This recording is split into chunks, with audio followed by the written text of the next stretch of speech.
Welcome to another OU Insider Under the Visor YouTube Live, brought to you by Ollipop. Parker, bring it away. There it is, folks. Listen, if you drink soda, it's killing you. Literally. Soda is terrible for you, loaded with sugar, loaded with acid. The trouble is, it's hard not to drink because it's delicious. However, these days, there is an alternative, and it is the soda that's good for you, and that is Ollipop. Sweetened with all natural sweeteners. You won't find a single artificial ingredient in this can.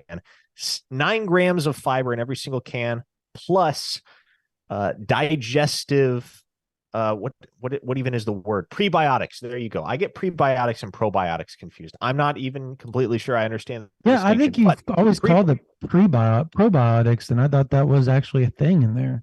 Well, apparently prebiotics and probiotics are not the same thing. My fiance knows this better than I do. But the point is, Ollipop includes prebiotics to enhance digestive health. Like I said, 9 grams of fiber in every can. You're never going to get more than 5 grams of sugar. And you can find it in 14 familiar flavors, including this one, Dr. Goodwin, which is delicious. So check out drinkollipop.com for more information.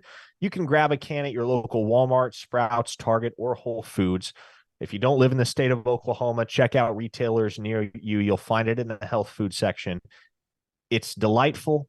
I've been an Ollipop drinker since long before we had this partnership with them. Can't speak highly enough of their product because I consider it one of the most revolutionary innovations of the 21st century. Soda that's good for you. Whoever thought that we'd arrived to this point as a society? But yes, drinkollipop.com. Use promo code CHAMPU20 for 20% off an online order today. There you go. So I guess we got to start with let's get this out of the way before we do anything. So everybody knows, and there's some confusion here because Parker and I have been saying Joseph Jone's a Georgia lead. And then he goes off and he tags me in his commitment announcement. And I'm going to make this perfectly clear for everybody. I would be 100% shocked if it was not Georgia.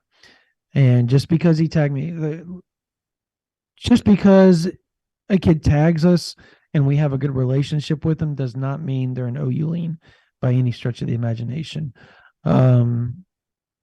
That's really the gist of it, honestly. And I kept getting mentions and all this, like, hey, well, he tagged Drum, so that means that, it's going to end up in Oklahoma's favor. He's going to do a sneak. Well, I asked a few people in Norman if they expected that to take place, and they still think it's leaning towards Georgia. So there you go. I think Oklahoma put up a good, hard fight there to the point where everybody expected him to commit when he went to Athens, and he didn't do it. And it had a lot to do with what Oklahoma did prior to his last official to Georgia. And that visit shook some things up and all that. Um, so yeah, I'll be shocked, and I hope for you all's sake that I'm super wrong here, and I hope Parker's wrong, and I hope everybody in the industry's wrong for you guys' sake. But I don't expect it to happen. Just gonna say that. Uh, outside of that, Parker, Oklahoma did last week. I think they got 4 commits in like 4 days. Correct? Was that how that went down? No, it wasn't 4 commits in 4 days. It was 2 commits in back-to-back weeks, and then you got the bonus baby at the very end of June. Right. The guy that ended up in Oklahoma's June Hall with nothing more than hours left in the month, and that, of course, is 4-star wide receiver Ivan Carrion out of Odessa, Texas. Not in technicality a flip, but you put 2 and 2 together. He decommitted from Texas Tech less than 24 hours before announcing his pledge to Oklahoma. And practically speaking, we're going to go ahead and count that as a flip for Oklahoma. So they flip the 4-star wideout from West Texas. He joins James Nesta, Dozie Ezukama, Wyatt Gilmore, and Xavier Robinson as the other June commits for Oklahoma. So 5 pledges in the month of June, and that sets the table, Brandon, for what we all expect to be a much more fruitful month of July, and Oklahoma has the opportunity to kick things off in very impressive fashion this Saturday with a commitment from Devon Mitchell, the 5-star tight end out of Los Alamitos, California. So I got asked that in the chat today, and I guess I have to say, do you still expect it to be Oklahoma? I do. I haven't heard anything otherwise. I know I'm on vacation, but I have asked around, and nothing has been said to me that makes me think. Somebody said like he on an Instagram story, I guess, or IT, whatever, where IG live or wherever where he was at Miami this past weekend or whatever for 4th of July.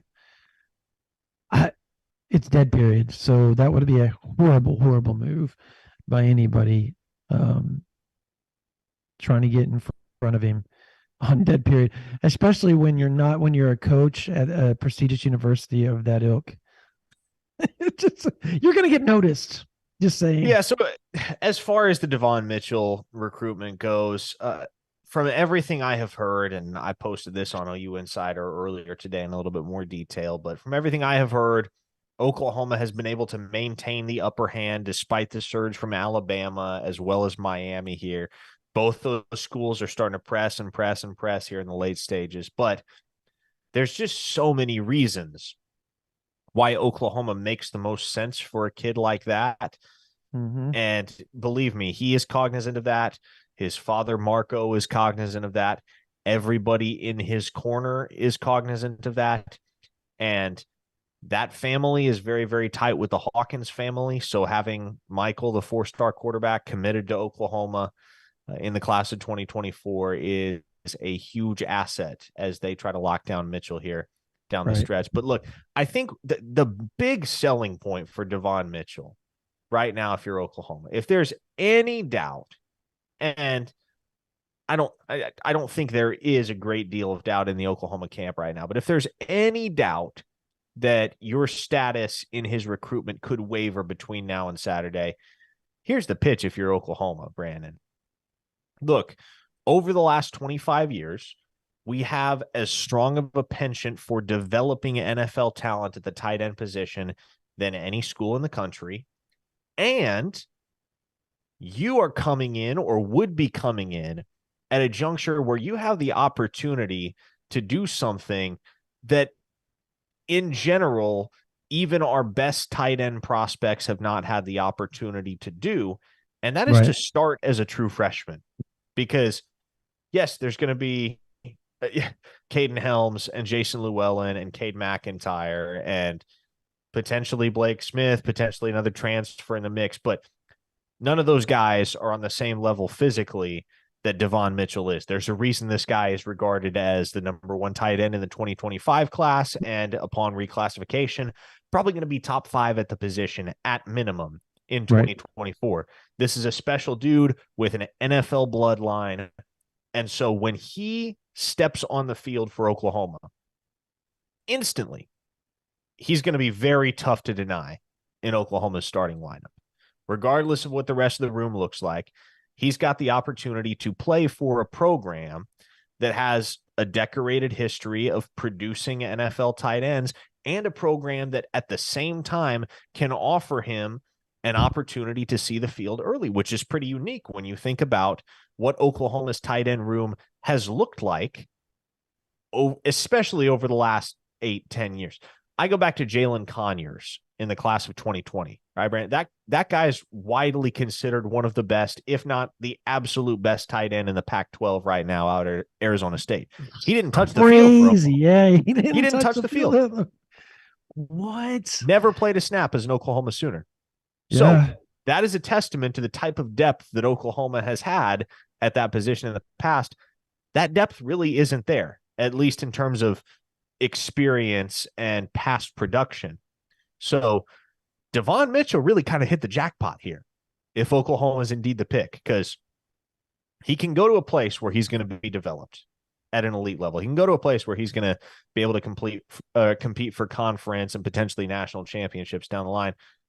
And he also can immediately factor into the picture as your potential starter from day one. There's a very clear lane for that to happen. Yeah, no, I would agree with that. He's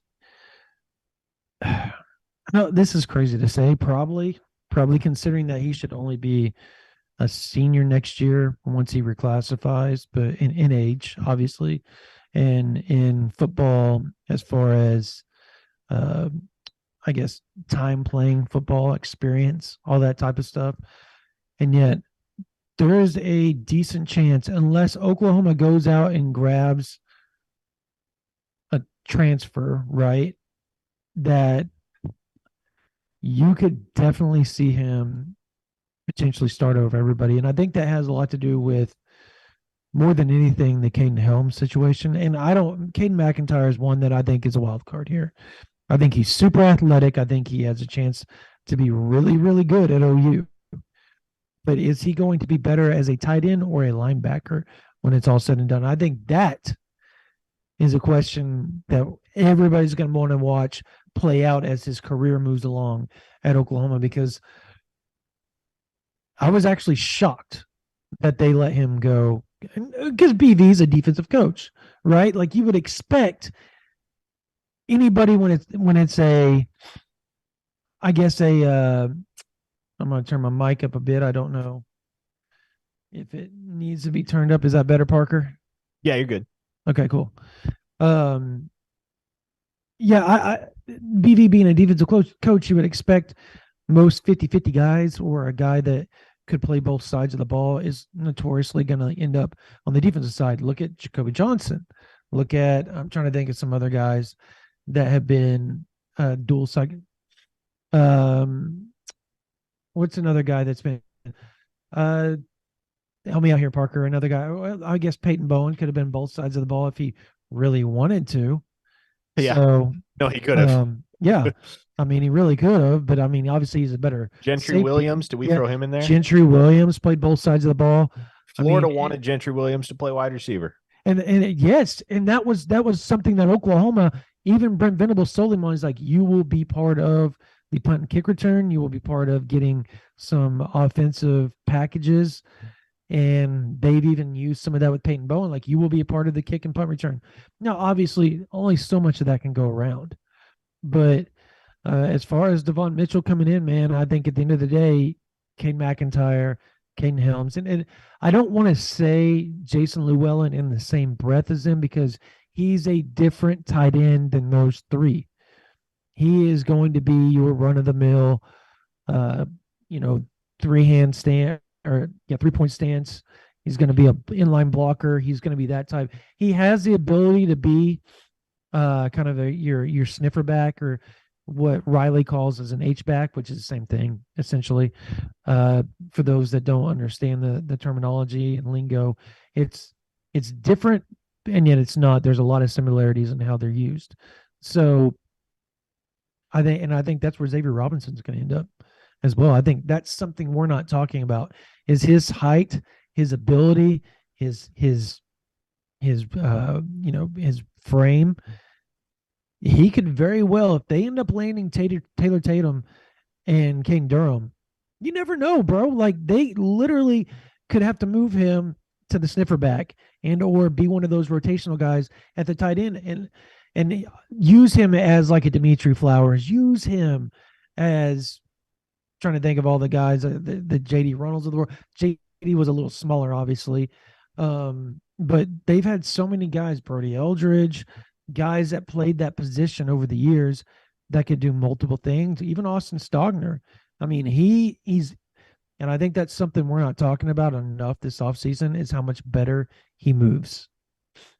That was something you and I talked about, Parker, the first time we watched him. That was one of the first things we walked over to see is how well is Austin Stogner going to move during spring. And we both were like, holy crap.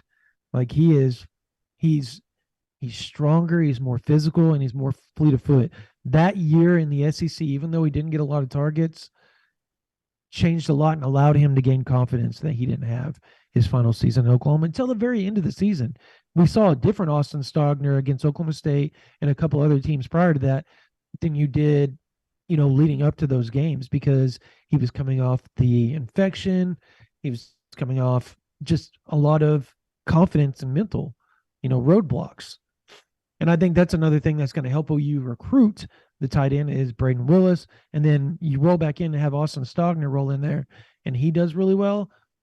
Now Joe John Finley has some skins on the wall. Yep. Now let's get to the super chat here because we got them stacking up. Want to go all the way back to the beginning because I believe it was our guy, Captain 405, that dropped the first super chat and asked, Drum, how excited are you about Terry Bussey? And do you like him at wide receiver? I do like Terry Bussey at wide receiver. I know he can play multiple positions. He's another guy that, Captain, appreciate that we've talked about, both sides of the ball, right? He's a really good defensive back too.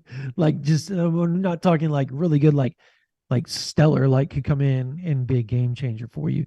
So, but he's so quick, so explosive, so good with the ball in his hands that it's hard to not see him playing. Like he's the anti Jacoby Johnson, where everybody's like he needs to be wide receiver, but they're going to play him at corner, right?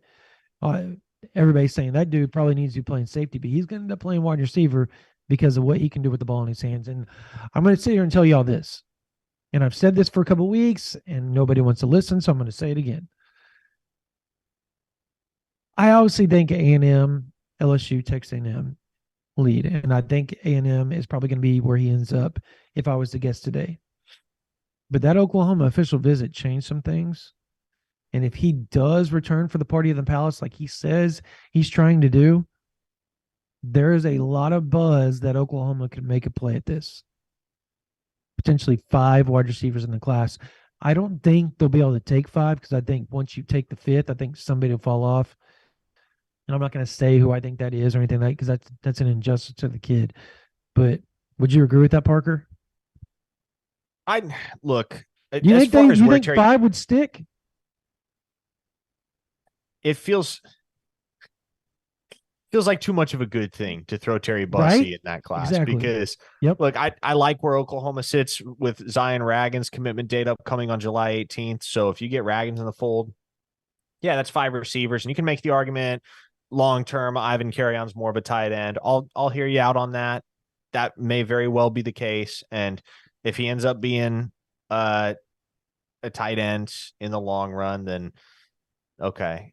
Either way, it's admittedly tough to sell and I don't think it's necessarily the type of thing where you have to sell Terry Bussey on coming into a crowded wide receiver room. No, it's you have more to sell about the keeping the other guys committed at that point because Terry Bussey's good enough that it doesn't matter who else is on the depth chart, who else is in the recruiting class. That's a guy that's going to come in and he's going to play from the jump. And I agree. I like Bussey more at wide receiver just because I think when you have a player that's cut from that cloth that is just so special with the ball in his hands, not just fast, not just agile, but naturally elusive. That to me is where you draw the distinction between, okay, this guy could realistically be a pretty good defensive back at the next level, but the ceiling is so high at wide receiver. It doesn't really feel like you can reasonably pry him away from that, because even if he does turn out to be a dynamic player on the defensive side of the ball, I think there's always going to be part of you that's wondering, man, what if we had this guy lining up on the offensive side for us? Mm-hmm.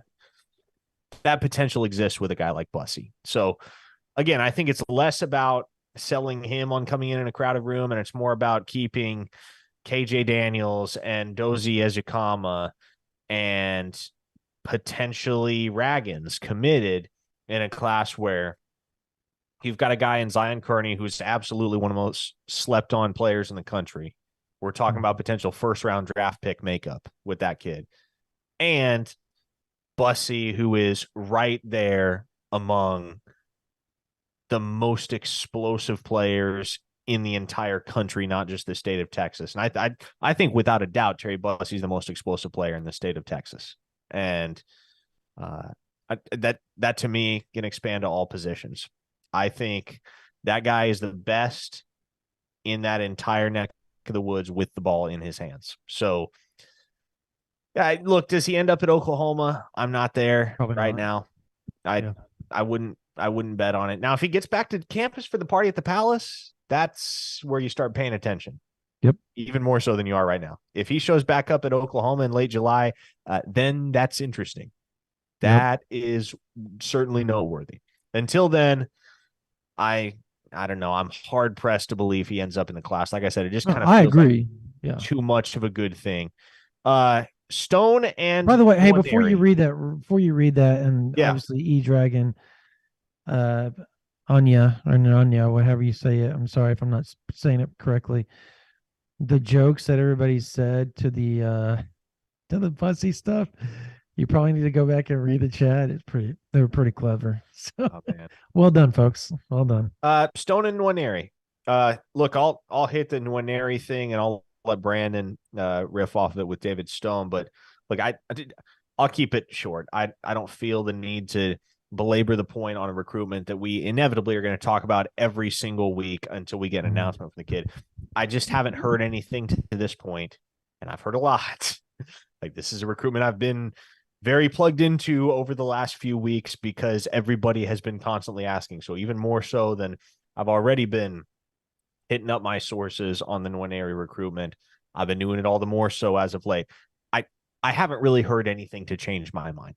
And I remember saying virtually the exact same thing last week. Look, I understand what's being said elsewhere about Georgia. Call it a difference of opinion.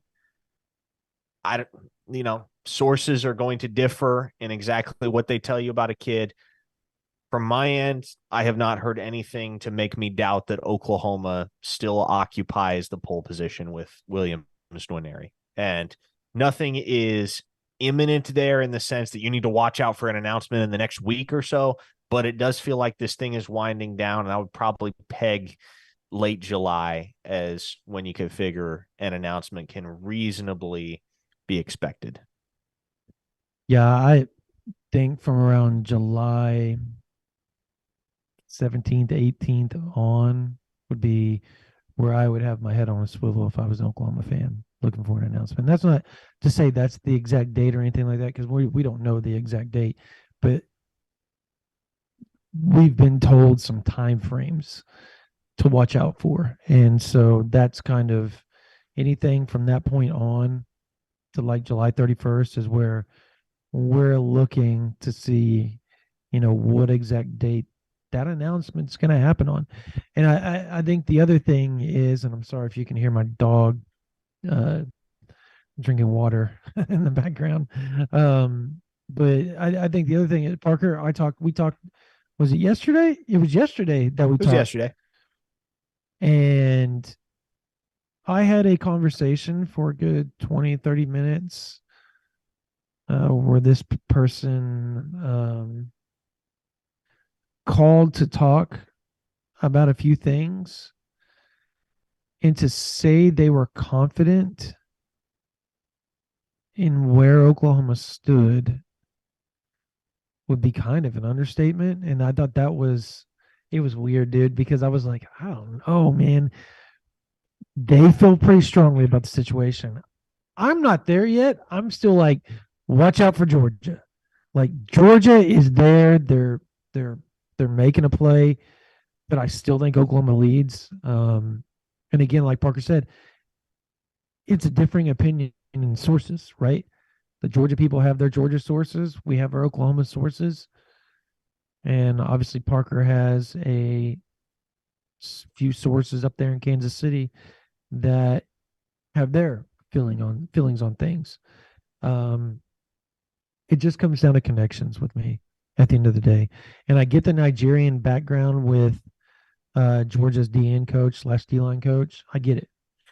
It's strong. And you see potentially a second Nigerian descent committing potentially tomorrow in a Jone. Um, and I say potentially to not make it so obvious to think that we think it's going to be Georgia, obviously. Um, so when it gets to that point, there's some descendant play, right? Like there's a comfortability there, right? There's a lot of that, but Oklahoma also has PJ Adebawore. Obviously, they have um, the fact that Obo Okoronkwo has been there. They've had several Nigerian descendants play. I can't remember the middle linebacker or the linebacker slash safety back in the mid 2000s, maybe late 2000s war. I think maybe war number 2 or number 5. I'm trying to think off the top of my head. He's from the DFW area. Is it Omasigo? Is he from Nigeria as well? I, offhand, I don't think so.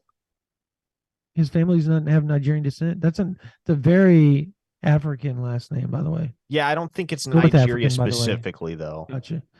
Well, I guess what I'm saying is there's a lot of I guess connections there. With Oklahoma, then you had the Caden Green. Obviously, you had the Jamar Mosey situation, even though he's his head coach. Obviously, at least I'm in North. He's an OU guy. You had Isaiah Mosey, who is leaning Oklahoma. It's one of his best friends. You had Kamari Moore, who's a big time defensive tackle in the 2025 class, teammate leaning Oklahoma. There's a lot to like if you're Oklahoma with the Winery stuff. As far as Stone goes, I mean, I was talking to a Michigan State person yesterday, and they still feel like they're very much in play. And I think that they should feel that way. I don't think and until Stone says otherwise, Miami, Florida, Michigan State, Oklahoma should all feel good. Having said that, Michael Patterson McDonald, what's up, Larry McDonald? How you doing, man? I know you're watching. Um, and we haven't done the training stuff you sent yet, but we will tomorrow. But you have Michael Patterson McDonald and his announcement on July 31st. Could a date and announcement be, around the corner after that with Stone? We don't know. I know there's 3 or 4 dates that he's like deciphering through right now as far as announcements and how he wants to, tell everybody how he wants to announce all that type of stuff. There's ways that he wants to announce and ways that he has been kind of juggling. Should I do this? Should I not do that? And then when you add the fact that there's a good chance that whether it's the party in the palace, whether it's not the party in the palace, he did say he will be back at Oklahoma. He specifically said that to me. He will be back at Oklahoma the last week of July at some point. I think another person to watch out for that should be back in late July is Nigel Smith. Supposedly he's coming back prior to his A&M official. So again, just things to watch. Oklahoma is really trying to make sure that they stay in the forefront of those recruitments. I like them with all three of those guys right now because at some point after I don't want to say strike out. I guess you can say strike out over and over. At some point, you've got to get a hot streak, right? And I think this is the year they do it. If not, then maybe some things need to be talked about. Seriously, I think that's my thought on that. What do you think, Parker? I agree, and I think kind of along the same lines of expectations. Mongo By has the way, another. Omasigo is a Nigerian name. Thank you, Oh, is he? Travis Okay, Jackson. there Yep. you go. Good boy. Mongo in the super chat asks over under 10.5 wins, bowl game included this season. Shout out to Coach McDonald. Under. Okay, Under. well, I'll pump some sunshine and say they hit the over with a bowl win.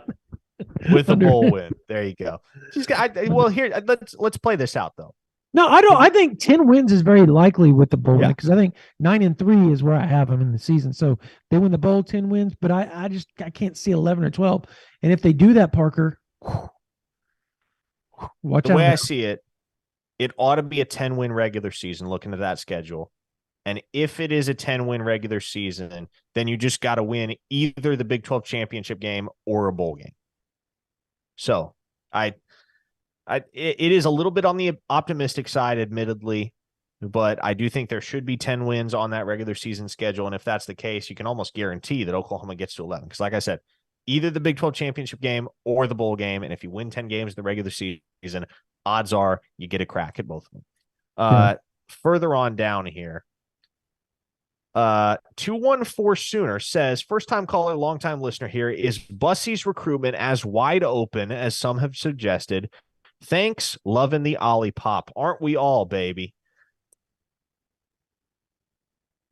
So what was the question? I was reading the chat. I'm sorry. I'm a bad Sorry, host here. Bussey. Is his recruitment wide open right now? Wide open is a strong statement, I would think. I think it's wide open in the sense that he's not ready to make a decision, but he still has some official visits he wants to take throughout, July and September and so on and so forth. I just wouldn't count on him. I just wouldn't count on him.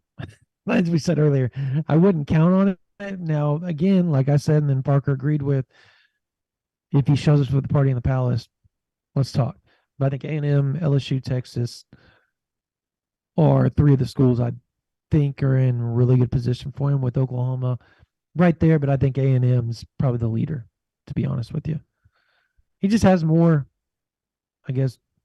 He's been around Texas A&M more. Now, I don't know if the new Texas A&M commit, maybe that changes some things, because if you got Zion Kearney there, and Zion Kearney is a stud, right? Yep. But you would be still the highest rated player for now committed. So there's that could come into play. Like, are you willing to share at a place that doesn't notoriously get a lot of touches to a variety of receivers, where Oklahoma does? So I don't know. It's just going to be interesting to see how that plays out. I just think he's going to end up at A&M at the end of the day, as talking right now on July 5th. By the way, happy birthday to my son, Caden. I know y'all don't like to hear that, but it's his birthday. So I'm going to give him a shout out, Parker. Love it. Love it. Happy birthday, Caden. Right. We got a question in the regular chat about, let me scroll back up here because now I'm drawing a blank.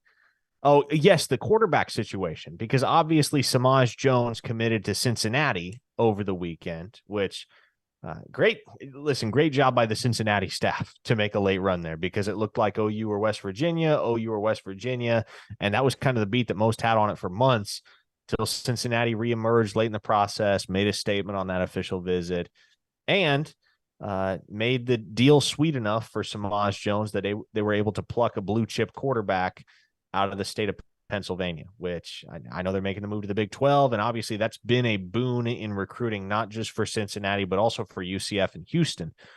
But that's a good get for the Bearcats. The question from our guy Preston, Brandon, was, does Oklahoma take 2 quarterbacks in 2025 now that they didn't get Samaj Jones? No.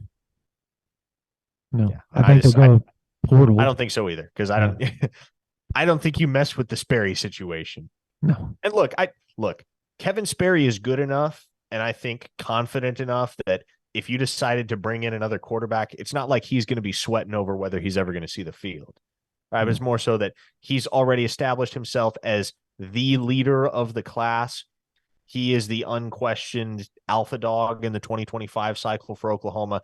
You just sit back and watch that dude do his thing. Now, if Oklahoma really does feel like they need to have another quarterback by this time next spring, then with Samaj Jones out the window now, I'd figure they start to look locally, keep tabs on a few guys that might be late risers and put themselves into the P5 conversation later on with some senior tape. Because one thing we know about Brent Venables, Brandon, he loves to watch senior tape. So if Oklahoma feels like they need another scholarship quarterback, maybe they look at somebody like River Warren at Del City or Clayton Creasy in Jones, Oklahoma.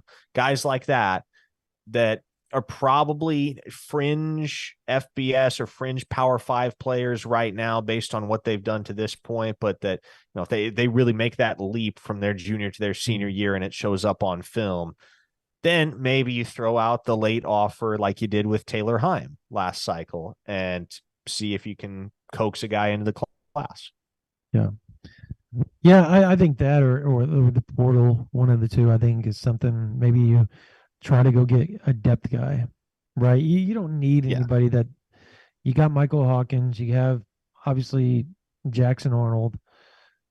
And I know you could have Dylan Gabriel back. I mean, I don't know. You'll have Davis Bevel back. I know nobody really wants to hear that, but he will be back. Don't shoot Parker and I. We're just naming names here. So Davis Bevel will be on the roster in 2024.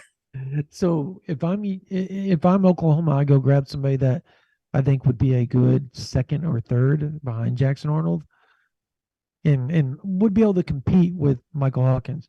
We all know Michael Hawkins is really good, so that's going to be hard to do in its own right, right? So I don't know, man. I think you do that because when you have Sperry coming in, and there's a lot of people in Norman that think Sperry is special. They think between 24 and 25, and obviously 23 with Jackson already on campus and doing what he's doing, they think they've hit the jackpot with that trio. They really do.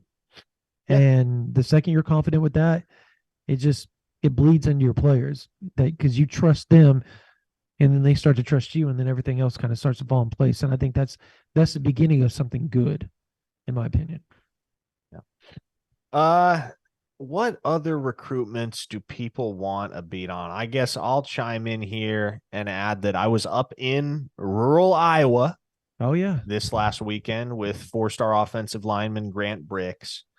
And there's still something to be decided there. I'll say that much. And felt like Oklahoma had the lead going into official visits. The Sooners made a really strong impression. The problem is, so too did Kansas State and Nebraska. Now, Alabama is too far away. We've said that, but it's a 3-team battle right now. OU, Nebraska, Kansas State, and they all have their own angle that they're pitching to Bricks. What Kansas State has said is that, look, you have to want to come here.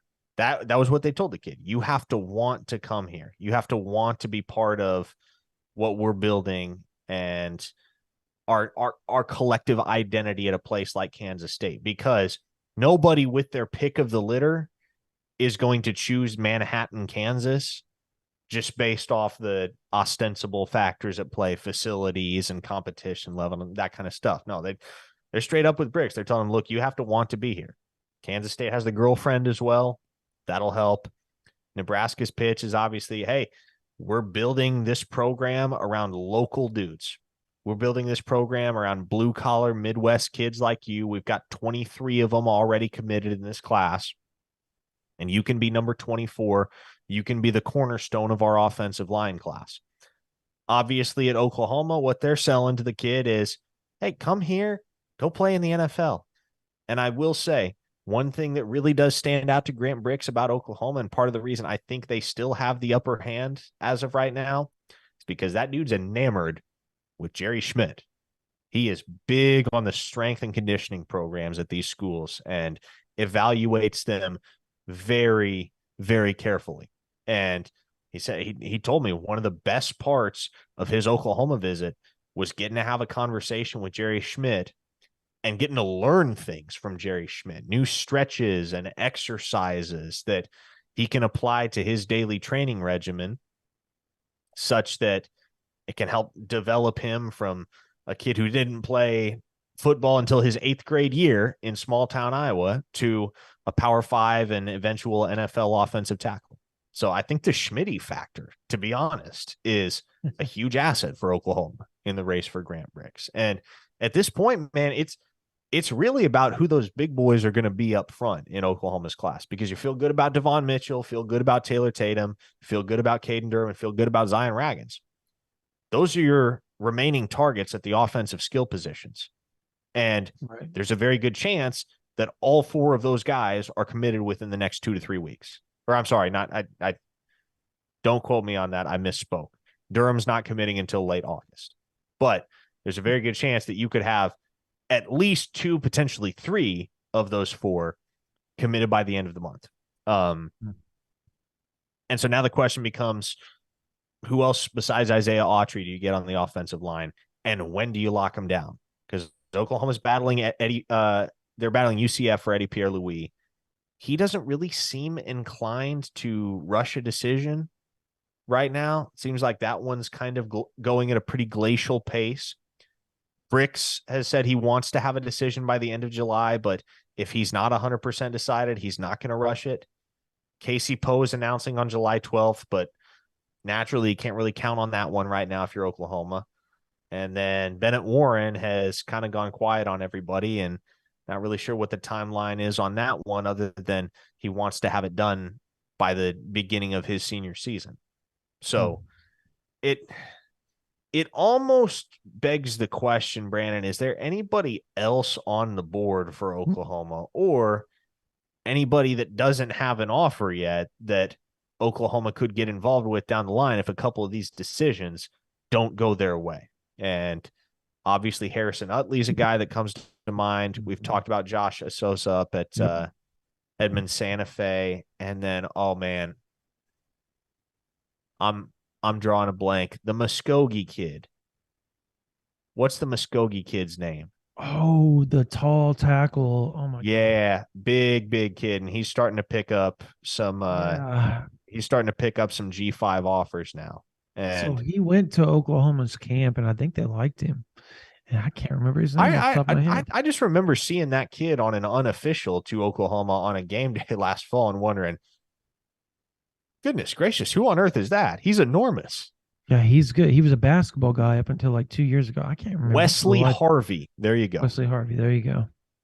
There you go. Google works. That was actually a DM from Caden McGee. Congrats to him on the UNLV commitment, but he's trying to put the word out about Wesley Harvey. Congrats, Caden.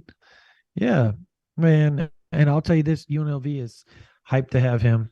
I'm telling you, they think the world of that kid. So the guys I know out there really, really like him. So we've had a couple of questions about Taylor Tatum. I guess, dude, this light bulb, I'm telling you, I say this every week. Like, it makes me look like I'm a cherry. I don't understand it, but this bright light makes me look red as can be, and I'm literally just tan. It's crazy. People keep asking about Taylor Tatum and the timeline. And I talked to somebody yesterday, and this person is really glued into that recruitment. And they said, look, there's been a variety of different things that is working in Oklahoma's favor, and it has a lot to do with siblings, being able to go to school there, Can they get in? All that type of stuff. And so things are getting taken care of on that side. And obviously, when you have a player of his ilk, NIL gets involved. So they're still working through some of that. They're still working through just decision making.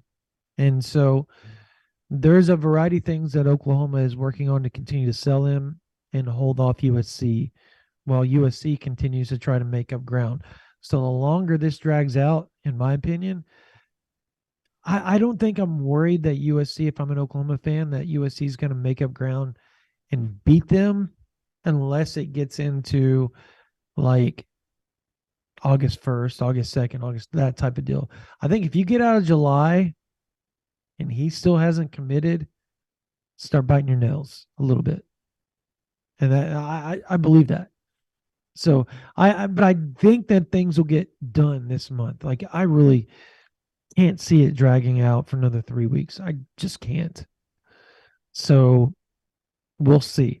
If it doesn't get announced in the next 3 weeks, you might see some picks being flipped back to USC. And I'm not even joking. I'm not trying to drum up drama, and I know pun intended. So yeah, just something to watch. I think another question everybody's asking about is Danny Akoye. He's going to be at Oklahoma for the party in the palace. So there's that. He has a visit at the end of July for Oklahoma, unofficially to be his first time back since May. So that's good news for Oklahoma. I think, you still got to battle Tennessee, you still got to battle Texas. He really likes both the orange teams, and I know that just kind of is nails on a chalkboard to Oklahoma fans, but he's not going to make a decision until November. At least that's the plan.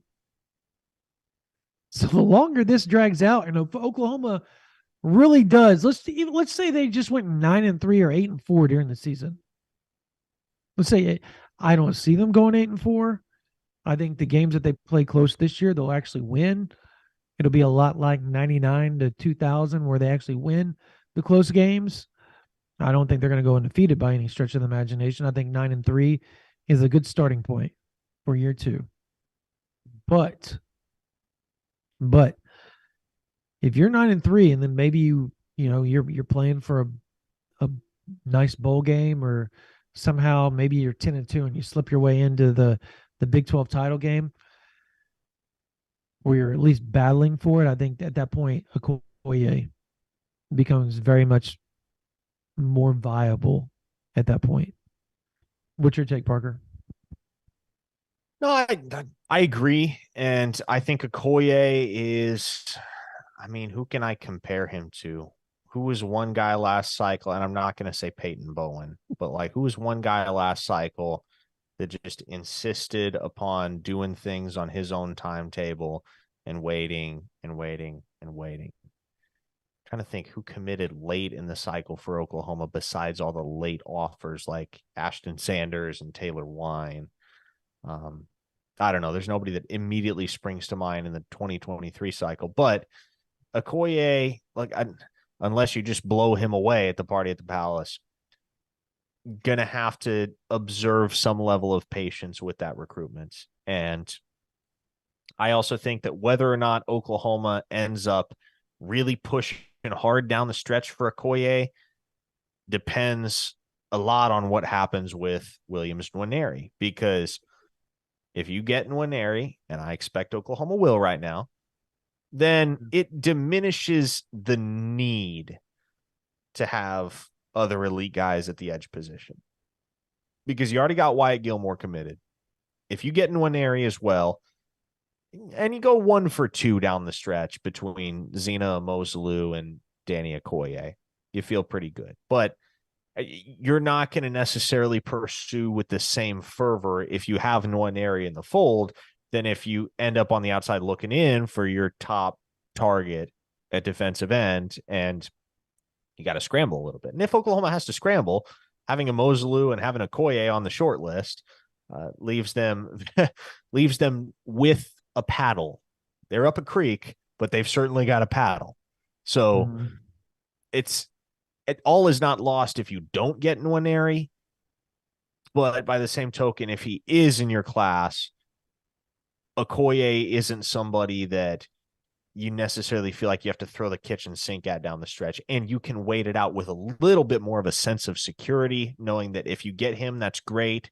And if Yeah. not, you got your top guy anyway. Yeah. I think you would still like to have some depth, though, right? And I know Wyatt Gilmore is a good pickup.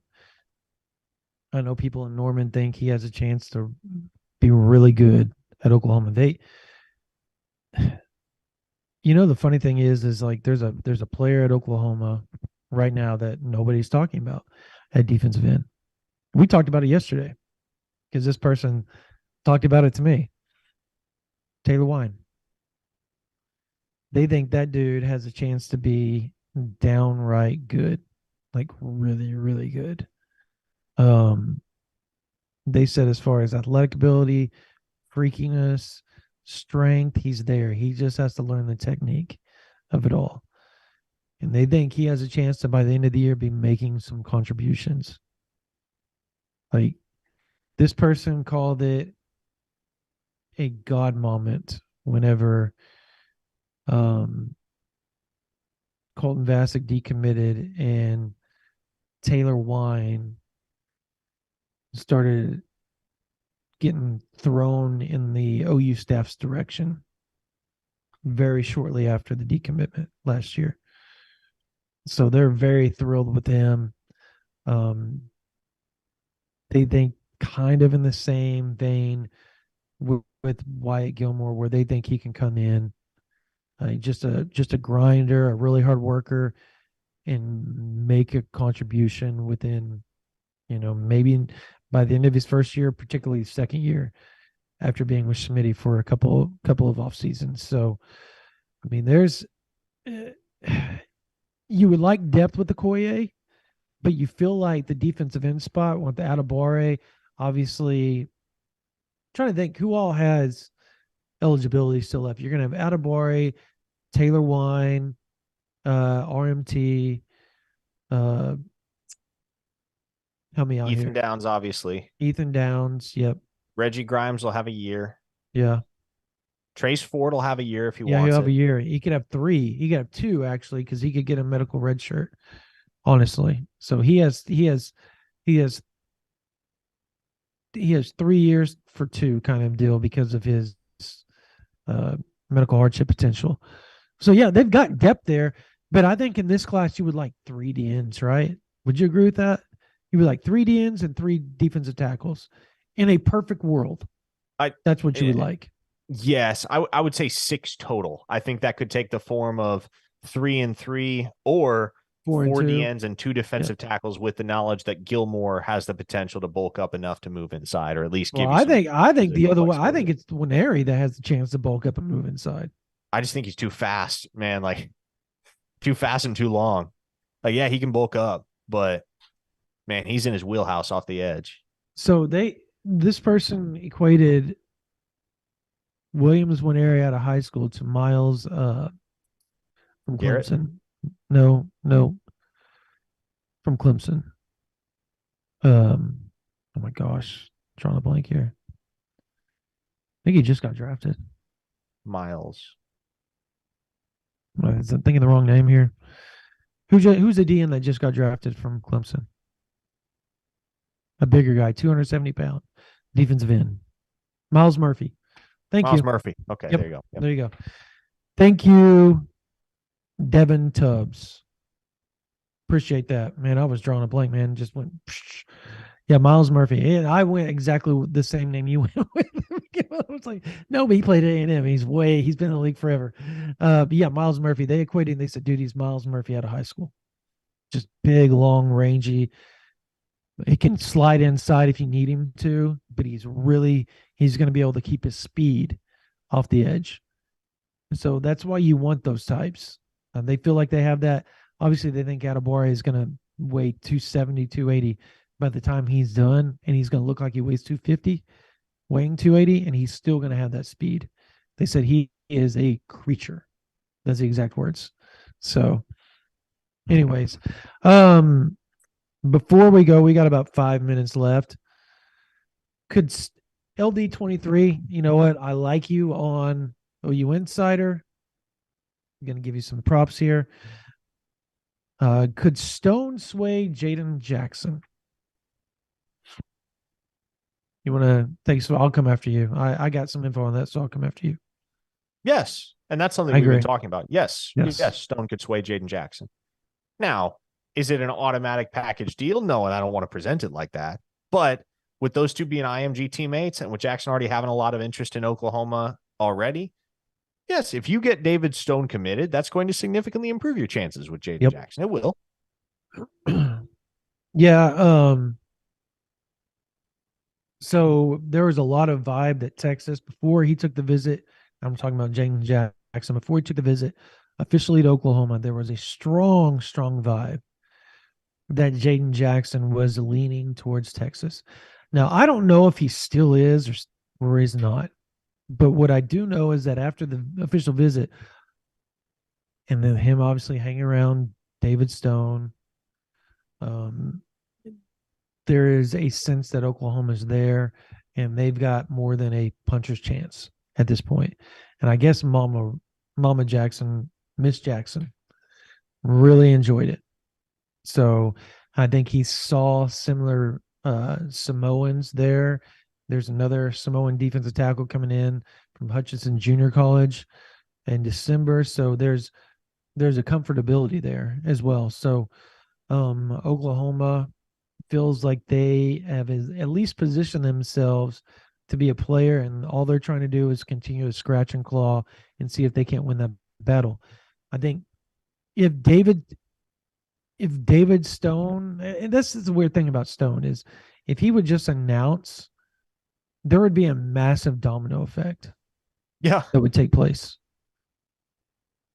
But he has some people around him that are holding it off, even though I know David. I know he doesn't.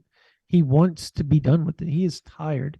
He literally told me that at the OU camp. He said, "Bro, I'm so tired of all these visits. I'm so tired of this recruiting stuff." He's ready to be done. It's just there's some people around him that are. It's kind of torn, right? Like there's people that are like, "Go to OU, go to OU, go to OU." His sister's there. She's probably gonna. He talked about it on the Know Your Recruit, right? She's going to try to get her master's apparently if he goes there, so they can live together for a longer period of time. And he wants that if he was to choose Oklahoma. If he was to choose Oklahoma, I think at the end of the day, there's some powerful people in his life that have some reservations on a variety of schools, Oklahoma being one of them. I don't know why, and I don't want to get into all that because I can't speak for them and why all that's taking place. But I do know, just from talking to people around Stone and talking to him himself, that he's ready to get it over with. I'm not saying he would commit to Oklahoma 100% if that was to take place. I like Oklahoma. I have a picking for Oklahoma. But all in all, he's just ready to have it over with. And if he was to announce, you could see Jaden Jackson pop. I think King Durham would probably move up his time and probably pop. Trying to think of some other guys that I think Williams Winery would move up his probably pop at that point. I think the second you start that, I think it takes that one big name to do it. And then everything falls in. I think Taylor Tatum, if Taylor Tatum would announce, I think you would see a domino effect take place because it's a big name. They just need their big name guys to pop. And I think that's kind of the deal. Last year, they had one big name pop, and then it just domino affected after that. Well, and I think it was Atabore, right? In early July? Atabore, He was like July 6th or 7th, right? So Petaway was the 6th. Okay. It was Petaway. It was Petaway. And then it went down here. It just popped after that. So we'll see. We'll see. I guess Yeah, 3-star U baby. Jaden Boyd. Um, you got anything else on your mind? Man, I don't know. It's kind of been like comparative to the rest of the nation and comparative to a lot of other P5 schools. It's been a quiet week for Oklahoma. July 4th did not bring nearly as many fireworks as it has in recent years. And so I think, getting carry on, and we touched on that at the beginning, getting carry on at the end of June was an awesome addition. But once he committed, it's like, okay, well, now you're pretty much looking forward to Devon Mitchell's announcement on July, because at that point Yeah. kind of knew that Justin Denson's not coming. It's going to be Michigan State for him. And so now you eagerly look forward to the effect that a commitment from Mitchell could have on the rest of the class, the remainder of the targets, because yeah, Stone is going to have the biggest Pied Piper effect by far, but I don't think Mitchell's too far behind. I mean, we're talking about a 5-star tight end there. So Yeah, I know he could be the guy that starts the movement. Yeah, you're right.